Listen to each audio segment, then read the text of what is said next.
guys, welcome to Taichung. My name is King and welcome to my vlog.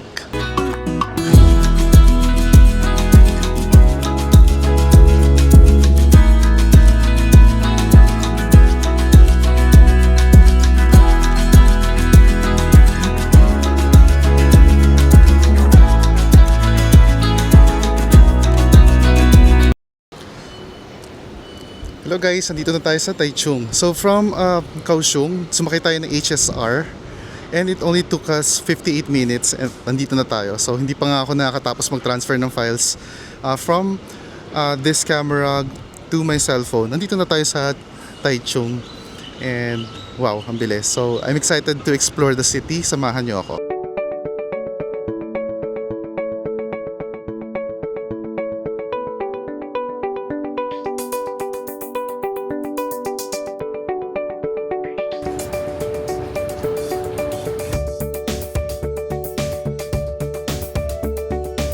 So yun na guys, nandito na tayo sa Taichung Station. From Shinwuri, medyo nakakalito yung mga platforms na pupuntahan natin kasi dun mismo sa train station or sa MRT, sa isang platform, kailangan mong bantayan kung alin yung sasakyan mong train. Tandaan mo lang yung train number mo at yung destination mo. So dito sa pagstayan natin sa Taichung, ang pangalan ng hotel ay The Enterprise. Baba na tayo.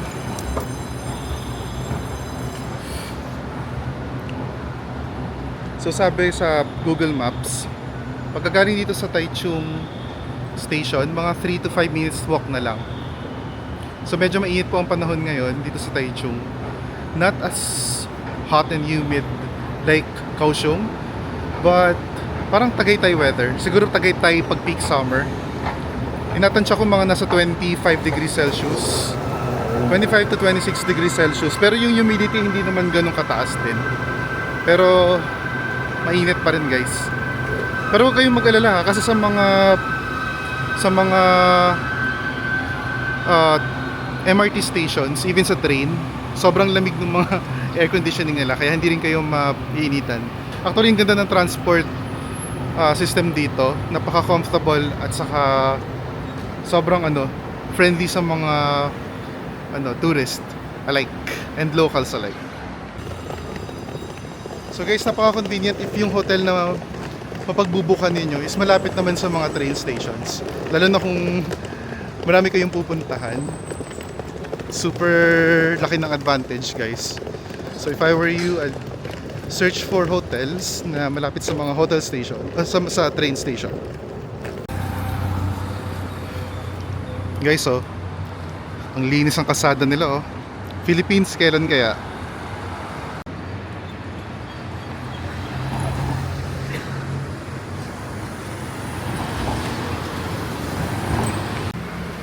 Guys, sa padaan lang ako dito. Naglalakad ako papuntang hotel. Alam niyo ba kung para saan itong mga ganito? Comment kayo ha. Hindi ko kasi alam kung para saan yung mga ganyan Ignorante lang. Guys, welcome to Taichung. Andito na tayo sa The Enterpriser Hotel. So this is gonna be our home for the next 2 nights. Yeah, tama ba? 2 nights. And konting room tour lang tayo, no? So very basic. Meron tayong television. Meron tayong 2 beds, isang queen at isang single, or isang double bed, isang single bed. To, pakita ko sa inyo muna. So guys, simulan natin yung ating quick tour sa toilet and bath. At least may mga fresh towels tayo. Ito guys, don't mind this, nagamit ko to kanina, okay? At yan, meron tayong toilet paper. Pasintabi sa mga kumakain. Malinis naman po yung ating toilet. Pero, alam mo na, some people medyo uncomfortable makakita ng inodoro habang kumakain Well, I know, kasi ganun din naman ako. So may bathtub naman dito. I'm just hoping, for one thing, na sana gumagana ang hot and cold shower. And sana malinis yung shower head. Ayan, kasi pagdating sa cleanliness, may mga trust issues tayo pagdating sa mga shower heads. Nalala niyo ba yung vlog natin sa Nalala niyo yung vlog natin sa Bukidnon? Diba? Tile check. Tile check. Okay. Sa tingin ko malinis naman. Yan talaga ang kulay niya guys. Wala yung lumot. Okay?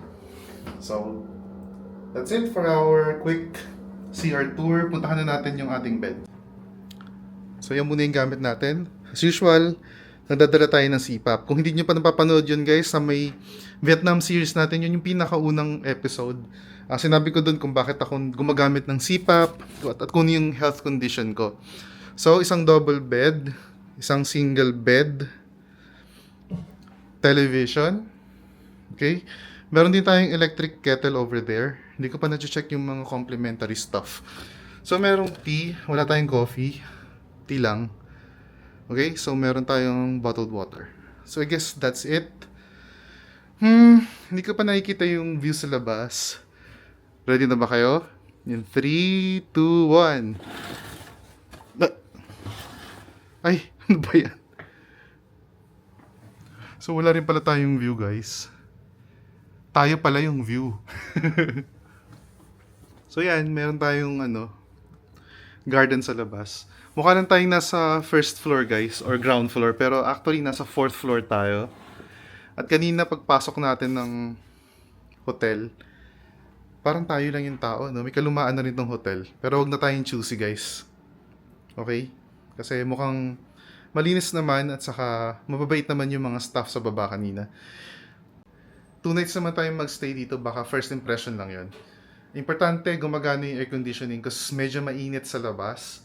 Tinatansya ko mga 26 to 27 degrees Celsius, okay? In-update ko kayo guys sa mga temperature na ganyan. Pansin nyo sa mga vlogs natin kasi malay nyo next year, bibisita kayo dito or sa ganitong lugar like sa Baler, sa Bukidnon. Sinasabi ko kung anong weather, anong temperature kasi maybe around that period, the year after, kung bibisita kayo, laruin, baka ganun din yung temperature or maybe close to the temperature that I already told you. So mag-a-add or -1 or 2 ka na lang. So for example, 32 degrees ang temperature dito. Next year pwedeng 33 or pwedeng 31, okay? Hindi naman ganun ka-extreme yung changes ng temperature. Sorry, baka na-bore ko na kayo sa topic natin. Ang agenda natin today, sana may time pa tayo makapunta ng Rainbow Village o kaya Fengjia Market. Sana ma-hit natin yung dalawang yun, at least man lang today. Kasi tomorrow, target natin na pumunta sa Sun Moon Lake. I'm very, very excited na pumunta ron. Kasi ganda ng view dun guys, sobra. Sa mga nakikita kong vlogs, pictures, sa internet, sa Instagram, napaka-enticing niya. So meron din option na mag-biking dun. Dun ako excited. Although matagal na akong hindi nagbabike guys. Pero I'm very, very excited to visit the Sun Moon Lake. Baka ito ang maging highlight ng tour natin dito sa Taiwan this year.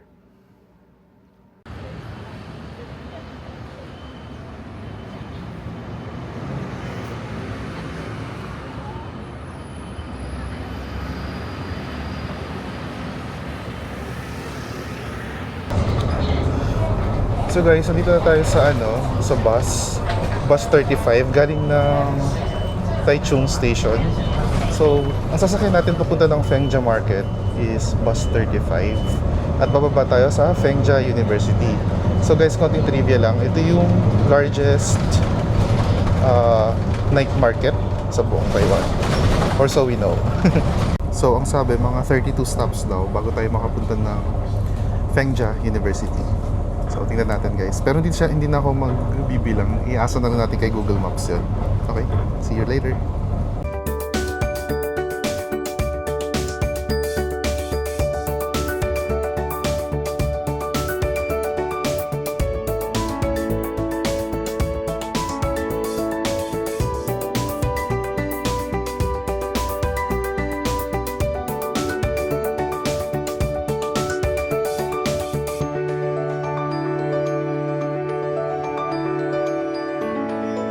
So guys, kakababa lang natin ng bus and now andito na tayo sa area malapit sa Fengjia Night Market. So sige, medyo gutom na nga ako eh. Later, kwentuhan ko kayo about some interesting facts about Taichung and the Fengjia Night Market in general. Guys, andito na tayo sa Fengjia Night Market. Ayan. Actually, afternoon pa lang naman. Pero nag-open siya ng 5 PM. So may mga pinipilahan dito pero hindi pa tayo kakain. So sige, tawid muna tayo. Oh guys, alam nyo na, pag pinipilahan sigurado, masarap. Maya-maya tayo pipila dyan. So ano ba to?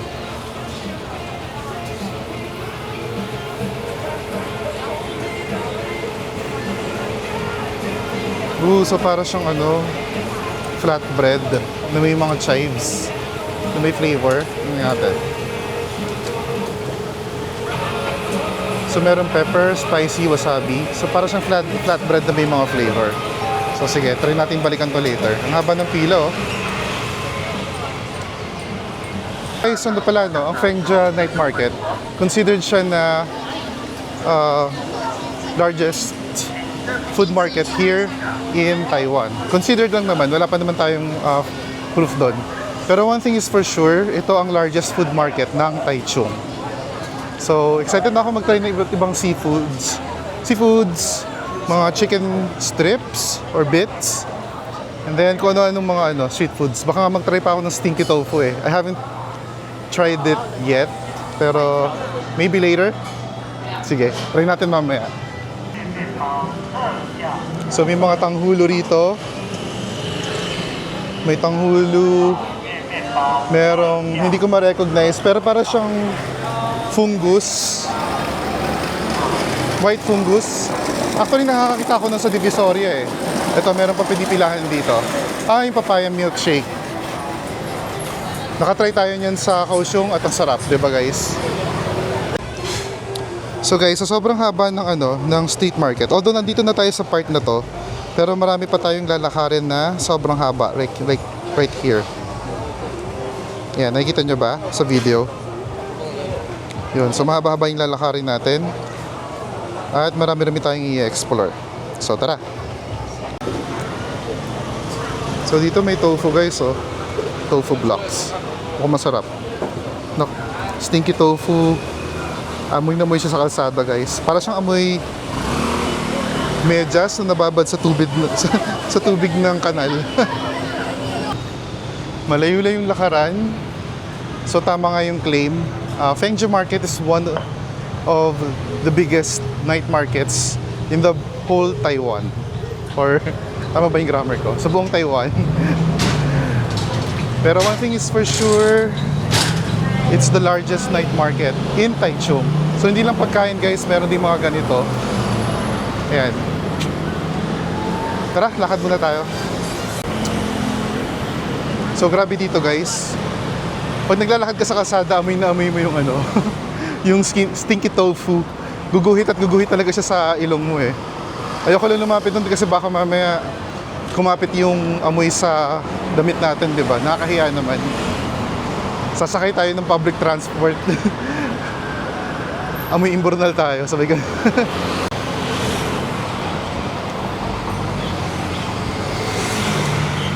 Grabe guys, ang linis ng kalsada rito. Whew.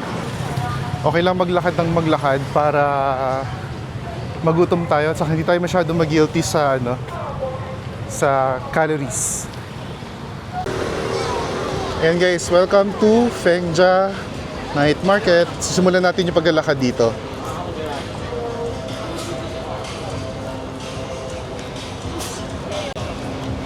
Welcome to Fengjia Night Market.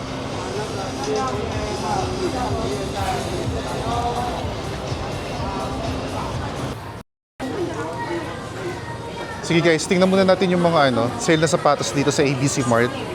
Kasi nakalagay rito, sabi nila may 10% discount. Astig oh.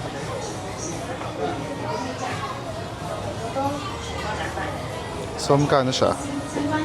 1.7 NT. Yan, mukhang crush ko itong sapatos na to. Try natin balikan.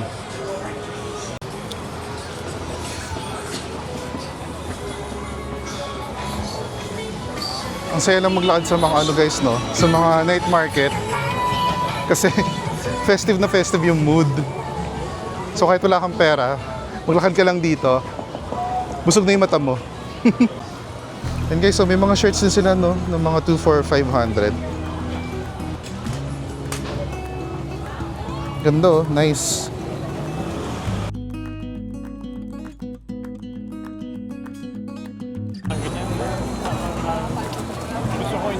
Ganyan lang.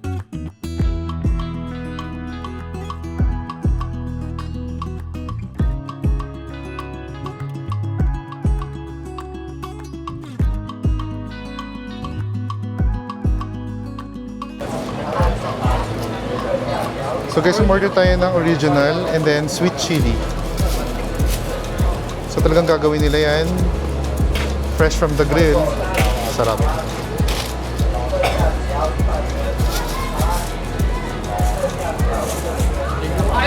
So guys, ito na in-order natin na Taiwanese sausage with the sticky rice bun. Parang staple snack to or street food dito sa Taiwan. So hindi lang dito meron sa Taichung, meron dito sa Taipei. So una natin ito natikman sa Taipei. So meron siyang sticky rice bun right here. Dumaan din to sa grill. So ito yung Taiwanese sausage natin. So it's mainly made with pork and spices. So may slice na ng cucumber. Okay, and then dahil ito yung sweet chili flavor, meron siyang mga pickled assorted vegetables dito. Ayan. Grabe, naglalaway na ako now pa lang. Sige, taste test na. Panginit pa. Ang init pa guys. So dapat makuha ko din to.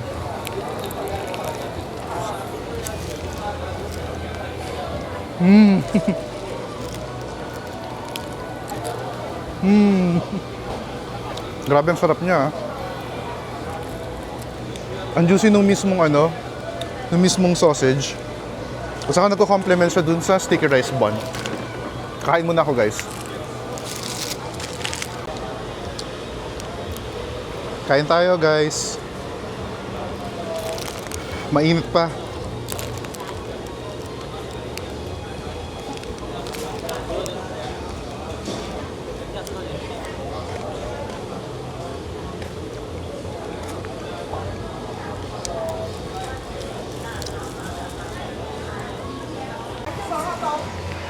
So guys, magpa-palate cleanser muna tayo. Fruits. So sige, bili tayo ng fruits. Pili lang tayo kung ano.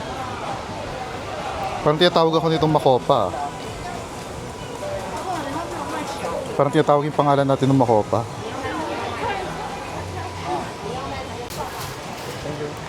Share.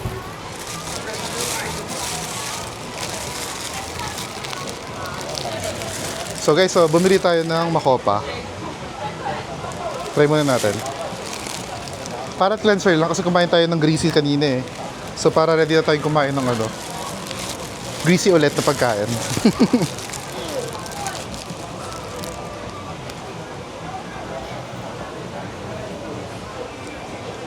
All salt and pepper. Salt and pepper. Yeah. 75. Bili tayong salt and pepper guys.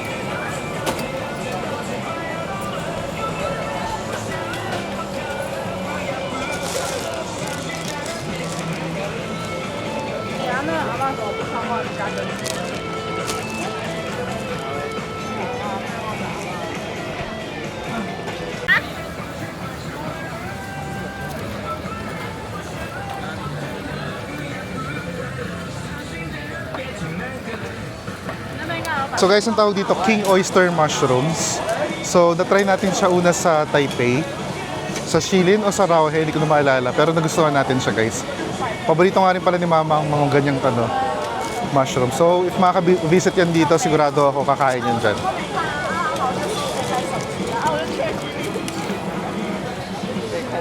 Ayan na guys, so hinihiwa na yung order natin. Small portion lang. Para marami tayong makain dito sa night market.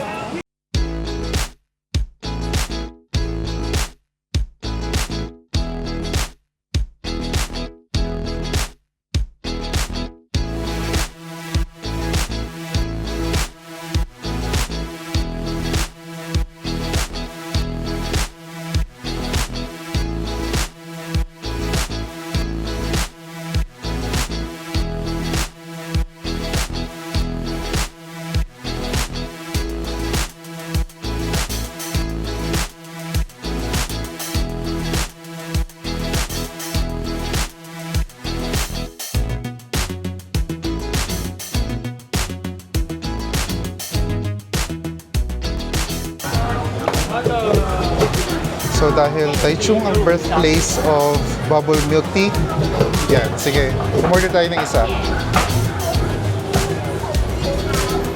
From this store, or food stall dito sa night market.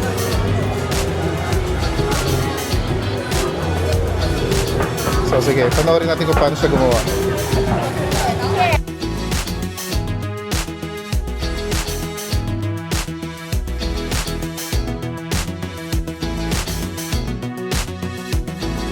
Sige, taste test tayo guys ng ano, bubble milk tea na binili natin dito sa stall.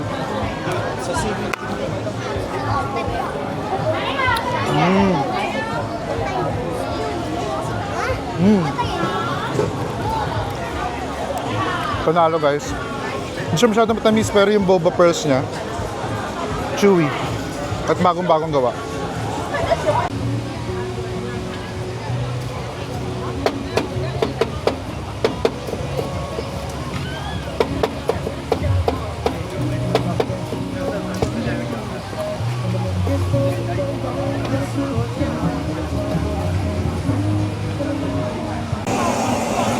Guys, so yung squid natin, mainit pa.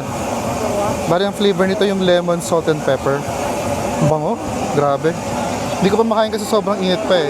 Wait lang guys.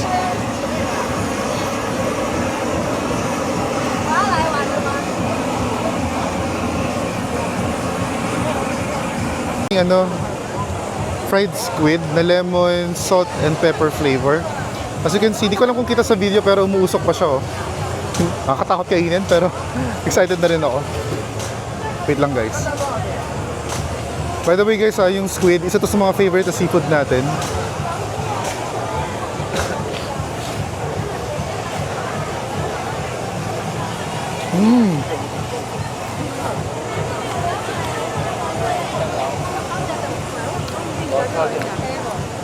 Guys, lasa-lasa mo yung lemon dito.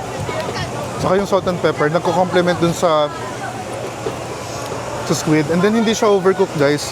Hindi rin siya sobrang kunat. Sarap. Grabe guys, sa lahat ng kinain ko parang yung squid ang pinakamasarap. At saka yung ano na rin, yung sausage, Taiwanese sausage. Grabe, panalo. So ito ang Fenja Market at night.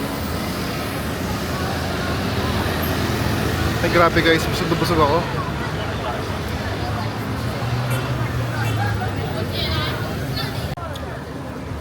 Tawid tayo.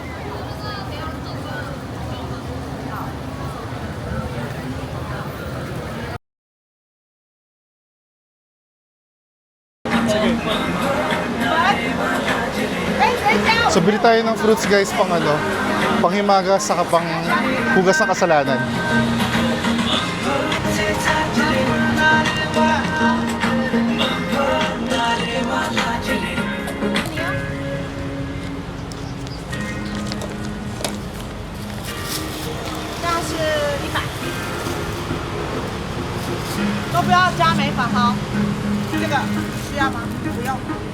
Powder?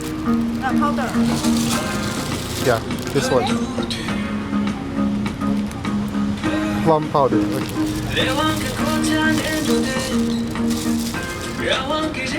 Thank you. Shishi.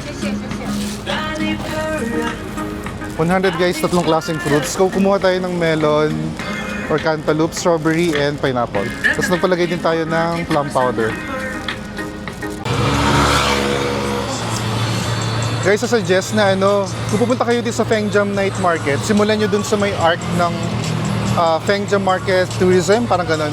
Mahahanap nyo siya mga a few meters away from Adidas. Pakita ko sa inyo, ayan. So, dun siya to the left side. Dun nyo siya makikita, dun sa area na yun. Doon, andun ang entrance ng Fengjam Market. Guys, fulfilled naman po yung mission natin today na makakain sa Fengjam Night Market and also maka-explore ng konti rito sa Taichung kasi first day pa naman natin dito. Okay, so hanggang dito muna, i-end ko na tong vlog. Kung nag-enjoy kayo, please subscribe to my channel para po marami pa tayong ma-upload na travel contents. I hope you have a good day. Drowning in attraction, only one way to describe it.